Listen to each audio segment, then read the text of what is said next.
Hey everyone, welcome to my channel అనగనగ.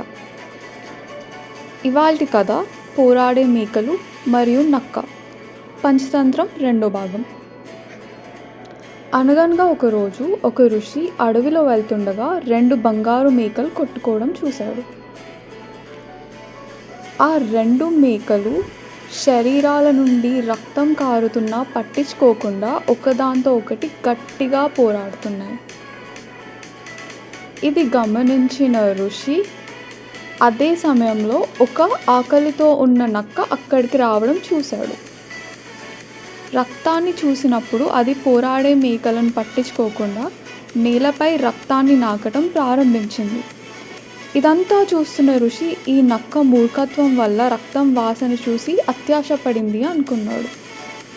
ఇలా పోరాడే మేకల మధ్యకు వస్తే అదే దెబ్బ తగిలి గాయపడి అక్కడి నుంచి వెళ్ళిపోతుంది అనుకున్నాడు.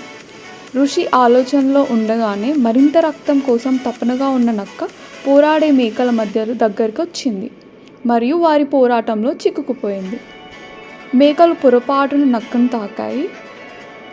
దానితో తలపై గట్టిగా తగిలి అది తీవ్రంగా గాయపడి కింద పడిపోయింది. దీంట్లో నీతి ఏంటంటే, అత్యాశ వలన వచ్చే ప్రమాదాన్ని అందరూ ముందుగానే అంచనా వేయాలి. Thank you for watching the video. Please subscribe.